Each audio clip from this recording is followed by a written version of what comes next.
Welcome to the Carpe Diem webcast.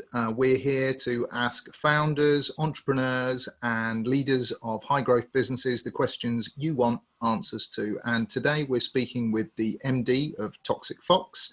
If you'd like to introduce yourself, please, and describe who you are and what you do in a few sentences. Definitely. Cheers for having me, Saul. So my name is Clinton Njie, and I'm the founder of Toxic Fox, which is an online retailer of personalized character gifts and products. We launched back in 2011 and have grown really well since then. And so we now have a team of over 30 amazing people and annual revenues of just over £4 million. Well, all power to you. So tell us what it is that you love most about being in business, Clinton. There are many things. But I guess the challenges, being an employee, you typically have a defined set of challenges that you tackle each day. But I think when we start off on our journeys as entrepreneurs, whilst we feel we have a good grasp of the challenges that we might face, invariably, the moment we start that journey, we come across a million different challenges that keep us on our toes, keep us, I think, pushed and keep us growing. So what are the challenges that you and the team are facing right now? Our main core challenges are usually around availability, scalability, and utility, and we're constantly looking at how we address those. But like any business right now, we're also looking at how we navigate through these uncertain times with the coronavirus.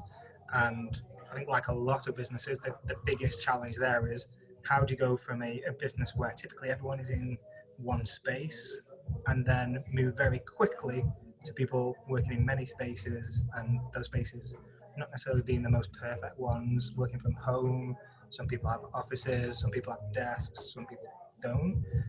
Some people have great internet, some people don't. So then how do you quickly get that team back up and running and as efficient as possible? It's the team listening to the radio in the background that are making the difference. Yes. Well, it's the ones from home as well. So at the moment we have a few members of staff in the office because we do some production here, but because we've had to make it COVID secure working, so 2 meters in between individuals and more defined spaces, it means that the office staff who would have occupied part of this building are now working from home, and production has needed to expand. Could you answer the key question, which is what advice you'd give to fellow entrepreneurs, founders, and leaders of high growth business? What's the one thing that you've learned along the way, or the one thing that's most important to you right now? Because I was reluctant to give advice, but I would say one of the things I found to be very valuable would be the power of building a strong network of people. So, for example, you and I connected at a networking event a couple of years back. And from that conversation, we've then had some great conversations around branding, customer experiences and connections. And then more recently, we've been working together to develop some fantastic technology with your development teams. And that came from just a conversation that was completely separate to any of those things. But we met, we had those conversations, we stayed in touch, and then we built upon that. And I think one of the things I've always done in business is to make sure I've built strong relationships with people and tried to add value where I can. Which individuals have been most influential on your business practice? Who would you like to call out that perhaps the viewers should look up themselves? Yeah, so I think when we was having a chat prior to this, where I mentioned Robert Iger of Disney, he's just stepped down as CEO. And he was someone who I was aware of, but it wasn't until he released his autobiography last year that I actually really identified with a number of things that he described throughout his journey, which is called the ride of a lifetime. And that was, he was the ultimate company man, whichever role he had initially in ABC, when that was acquired by Disney, then in Disney. He always focused on self-responsibility, which is something that I've always found to be a really strong and positive skill set in anybody. Whatever you do, if you can take self-responsibility and jump into a challenge and embrace it, I think you ultimately usually find that you can do more than you ever anticipated that you could do. And throughout that book, he mentions certain projects that he took on that, you know, he was worried about, to say the least, but found ways through, which ultimately helped him achieve the CEO spot.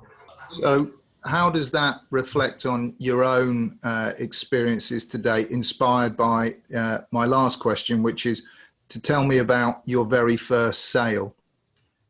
Yeah, well, I think, again, I connected with him quite a lot because I've always been a person that takes self-responsibility very seriously, but also innovation as well. So it helped me.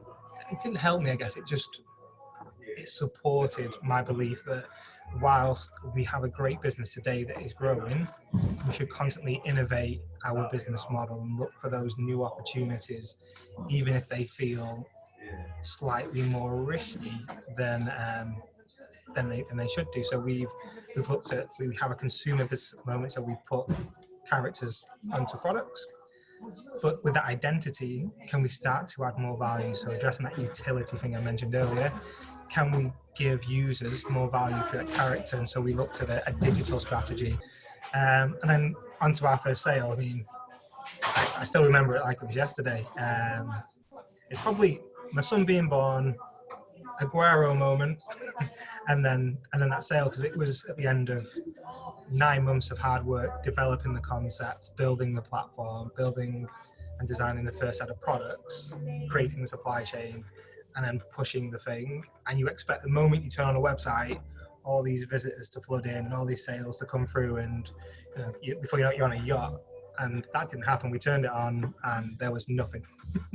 No people, and then there was some people, and then there was some add to carts, and I think maybe at the end of the first week we had the first sale, which was amazing. But actually the first memory I have was not the first complete sale, it was the first failed payment. So I would sit with a screen open so I could see where people were on the website, and I could see that somebody was trying to place an order and that order had failed. So I picked the phone up and I rang them up and just said, "Hi, I'm from Toxic Fox. I can see that you've had some technical issues on our website. Can I help you?"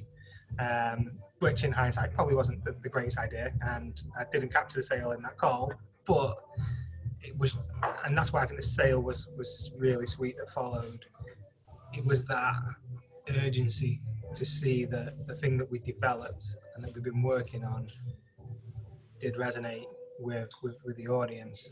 So when that sale did come through, which was for a personalized hoodie, was our first product sold, it was an amazing feeling. And then success is never instant. It was over the period of weeks and then months. We slowly built momentum, and by maybe 3 or 4 months in, we were then in a position where, as a business, we weren't self-sustaining, but we were certainly on the roadmap for that. And it's a good example of that personal accountability that you've been talking about whilst online with me, which I thank you for. Thank you for your time, Clinton. If you out there have anyone else that you'd like us to interview, if you yourself think that you would be an interesting interviewee, then please get in touch. This has been the Carpe Diem webcast. We hope that you all seize the day. Cheers.